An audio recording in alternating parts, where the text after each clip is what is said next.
እሳት ከሰማይ ከመውደቁ በፊት ሰረገሎቹ ከመሸሻቸው በፊት ጸጥታ ሰፈነ። በጣዖት አምልኮ የጠፋ ሕዝብ እግዚአብሔርን የተገዳደረ ንጉሥ፣ ቃል ኪዳናቸውን የረሱ ሕዝቦች። ከዚያም ከገላድ ኮረብታዎች አንድ ሰው ወጣ። ስሙ ኤልያስ ይባላል። ንግግሩ ዝናቡን አቆመ፣ ጸሎቱ ሙታንን አስነስቷል፣ እምነቱ መንግስትን አናወጠ። ይህ የነቢዩ ታሪክ ብቻ አይደለም፣ አካሄዱ ከእግዚአብሔር ጋር የሆነ በንጉሶች ላይ የቆመ ሞትን ቀምሶ አያውቅም።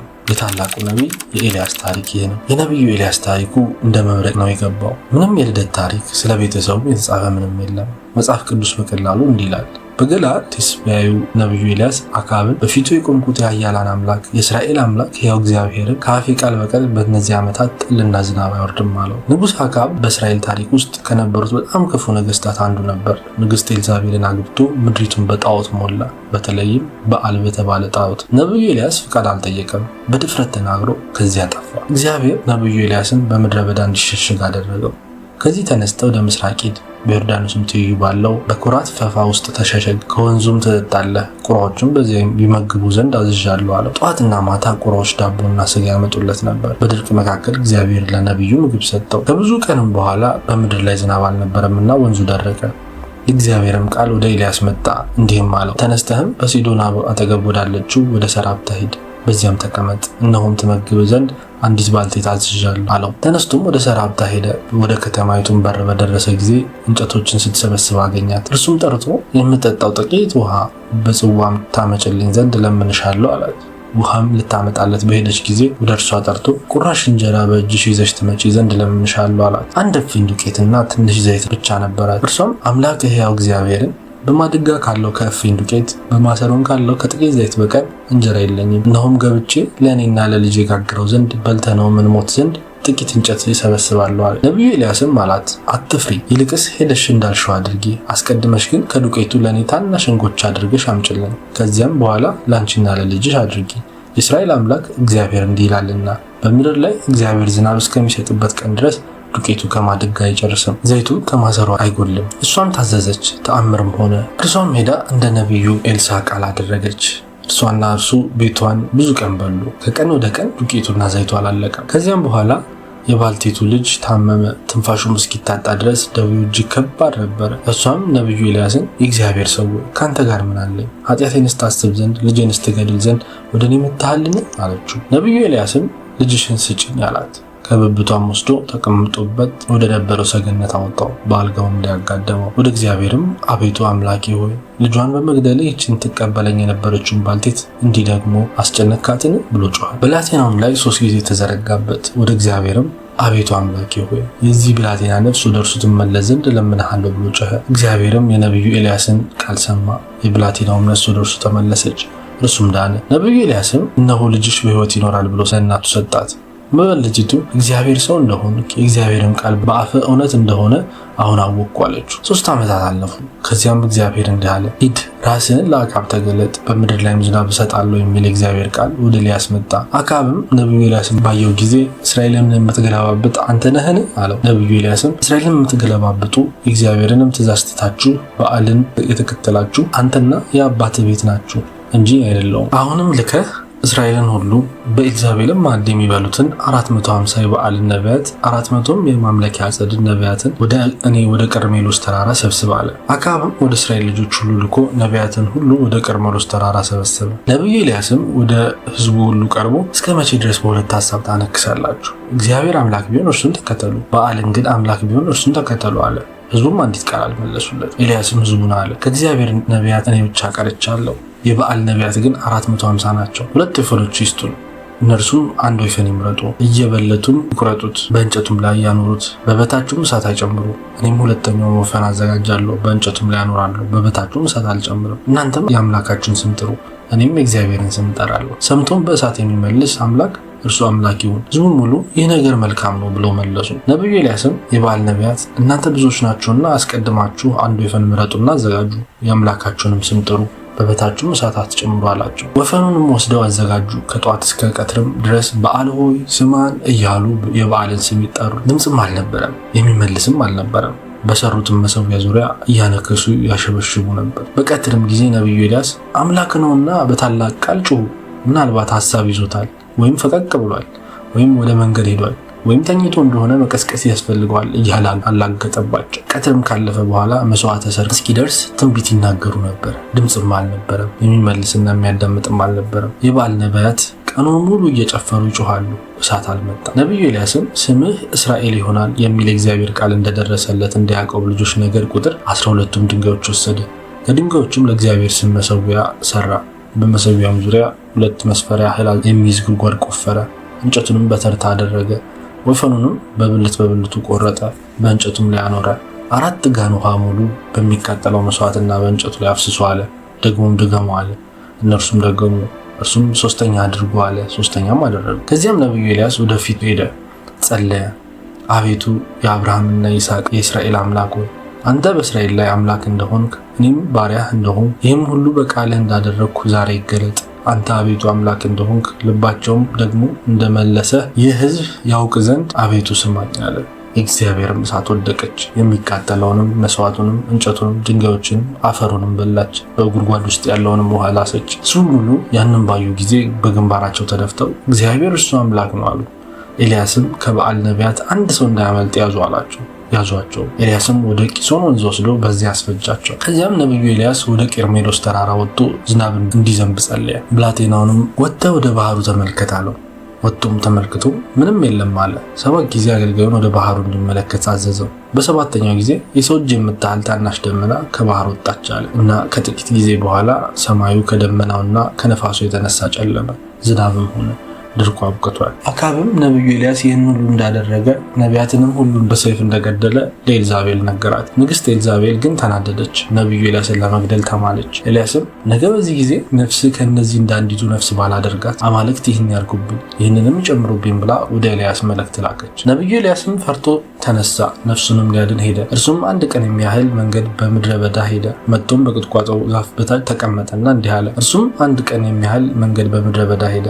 መጥቶም በቁጥቋጦ ዛፍ በታች ተቀመጠና እንዲህ አለ፣ ይበቃኛል፣ አሁንም አቤቱ እኔ ከአባቶች አልበልጥምና ነፍሴን ውሰድ ብሎ እንዲሞት ለመነ። እግዚአብሔር ግን አልገሰጸውም፣ መልአክ ላከ። በቁጥቋጦም ዛፍ በታች ተጋደመ፣ እንቅልፍም አንቀላፋ። እነሆም መልአክ ዳሰሰውና ተነስተህ ብላ አለው። በቁጥቋጦም ዛፍ በታች ተጋደመ፣ እንቅልፍም አንቀላፋ። እነሆም መልአክ ዳሰሰውና ተነስተህ ብላ አለው። ሲመለከትም እነሆ በአጠገቡ የተጋገረ እንጎቻና በማሰሮ ውሃ አገኘ። በላም ጠጣም፣ ተመልሶም ተኛ። እግዚአብሔር መልአክ ደግሞ 2ኛ ጊዜ መጥቶ ዳሰሰውና የምትሄድበት መንገድ ሩቅ ነውና ተነስተህ ብላ አለው። ተነስቶም በላም ጠጣም። በዚያም ምግብ ኃይል እስከ እግዚአብሔር ተራራ እስከ ኮሬብ ድረስ 40 ቀንና 40 ሌሊት ሄደ። እዚያም ወዳለው ዋሻ መጣ፣ በዚያም አደረ። እነሆም በዋሻ ውስጥ ኤልያስ ሆይ እዚህ ምን ታደርጋለህ የሚል የእግዚአብሔር ቃል ወደ እርሱ መጣ። እርሱም ለሰራዊት አምላክ ለእግዚአብሔር እጅግ ቀንቻለሁ፣ የእስራኤል ልጆች ቃል ኪዳንህን ትተዋልና መሠዊያዎችህንም አፍርሰዋልና ነቢያትህንም በሰይፍ ገለዋልና እኔም ብቻዬን ቀርቻለሁ፣ ነፍሴንም ሊወስዷት ይሻሉ አለ። እርሱም ውጣ፣ በተራራውም ላይ በእግዚአብሔር ፊት ቁም አለው። እነሆም እግዚአብሔር አለፈ። በእግዚአብሔርም ፊት ትልቅና ብርቱ ነፋስ ተራሮችን ሰነጠቀ፣ አለቶችንም ሰባበረ።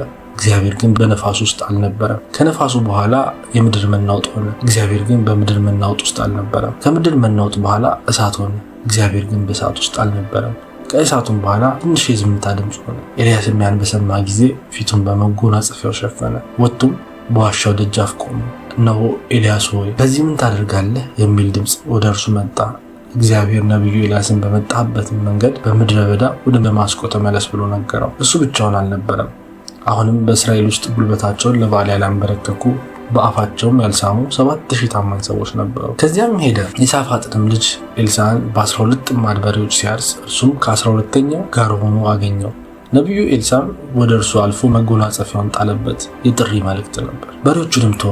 ከነቢዩ ኤልያስም በኋላ ሮጦ ሁሉን ትቶ ተከተለው። ተማሪው ጌታውን ተቀላቅሏል። ከብዙ ዓመታት በኋላ የአካብ ልጅ ንጉሥ አካዝያስ በሰገነቱ ላይ ሳለ ከዓይነ ርግቡ ወድቆ ታመመና የሐሰት አማልክትን እንዲጠይቁ መልእክተኞችን ላከ። እግዚአብሔርን መልአክ ቴስብያውን ነቢዩ ኤልያስን ተነሳ፣ የሰማርያ ንጉሥ መልእክተኞች ለመገናኘት ውጣና የአርቃሮንን አምላክ ቤልዜቡልን ትጠይቁ ዘንድ የምትሄዱት በእስራኤል ዘንድ አምላክ ስለሌለ ነውን? ለዚህም እግዚአብሔር እንዲህ ይላል፣ ትሞታለህ እንጂ ከወጣህበት አልጋ አትወርድም በላቸዋል። ኤልያስም ሄደ። መልእክተኞችም ወደ አካያስ ተመለሱ። እሱም ለምን ተመለሳችሁ አላቸው። እነርሱም አንድ ሰው ሊገናኘን መጣና ሂዱ ለላካችሁም ንጉሥ ተመልሳችሁ እግዚአብሔር እንዲህ ይላል በሉት፣ የአቃሮንን አምላክ ቤልዜቡልን ትጠይቅ ዘንድ የላከ በእስራኤል ዘንድ አምላክ ስለሌለ ነውን? ስለዚህ ትሞታለህ እንጂ ከወጣህበት አልጋ አትወርድም በሉት አለን አሉት። እርሱም ሊገናኛችሁ የወጣው ይህንስ ቃል የነገራችሁ ሰው መልኩ ምን ይመስላል አላቸው። እነርሱም ሰውየው ጠጉራም ነው፣ በወገቡም ጠፈር ታጥቆ ነበር አሉት። እርሱም ቴስብያዊው ነቢዩ ኤልያስ ነው አለ። ንጉሱም 50 አለቃውን ከ50 ሰዎች ጋር ሰደደ። ወደ እርሱም ወጣ፣ እነሆም በተራራ ራስ ላይ ተቀምጦ ነበር። እርሱም የእግዚአብሔር ሰው ሆይ ንጉሱ ውረድ ይልሃል አሉ። ነቢዩ ኤልያስን እንዲይዙት 50 ወታደሮችን ልኮ ነበር። ነቢዩ ኤልያስም መልሶ የ50 አለቃውን እንዲህ አለ፣ እኔስ የእግዚአብሔር ሰው እንደሆንኩ እሳት ከሰማይ ትውረድ፣ አንተንም 50ውንም ሰዎች ትብላ አለው። እሳትም ከሰማይ ወርዳ እርሱንና 50ውን ሰዎች በላች። ደግሞም ሌላ 50 አለቃ ከ50 ሰዎች ጋር ላከበት። እርሱም የእግዚአብሔር ሰው ሆይ ንጉሱ ፈጥነ ውረድ ይላል ብሎ ተናገረ። ነቢዩ ኤልያስም እኔስ የእግዚአብሔር ሰው እንደሆንኩ እሳት ከሰማይ ትውረድ፣ አንተንም 50ውን ሰዎችን ትብላ አለው። የእግዚአብሔርም እሳት ከሰማይ ወርዳ እርሱንና 50ውን ሰዎቹን በላች።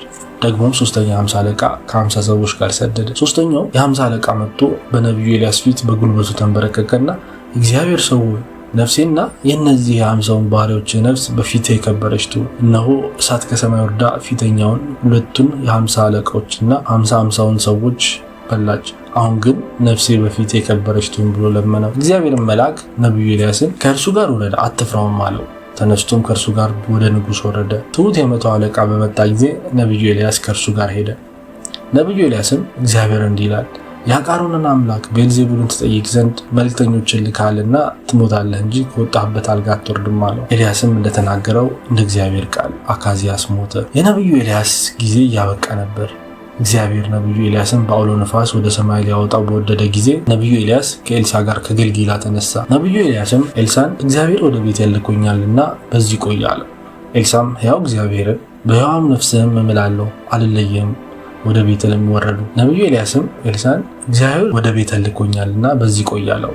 ኤልሳም ሕያው እግዚአብሔርን በሕያው ነፍስህም እምላለሁ አልለየህም አለ። ወደ ቤቴልም ወረዱ። ኤልያስም ኤልሳ ሆይ እግዚአብሔር ወደ ኢያሪኮ ልኮኛልና እባክህ ወደዚህ ቆይ አለው። እርሱም ሕያው እግዚአብሔርን በሕያው ነፍስህም እምላለሁ አልለየህም። በእያንዳንዱ ጊዜ ነቢዩ ኤልያስ እዚህ ቆይ ሲለው ኤልሳም በእያንዳንዱ ጊዜ አልተወም አለው። ነቢዩ ኤልያስም እግዚአብሔር ወደ ዮርዳኖስ ልኮኛልና በዚህ ቆይ አለው።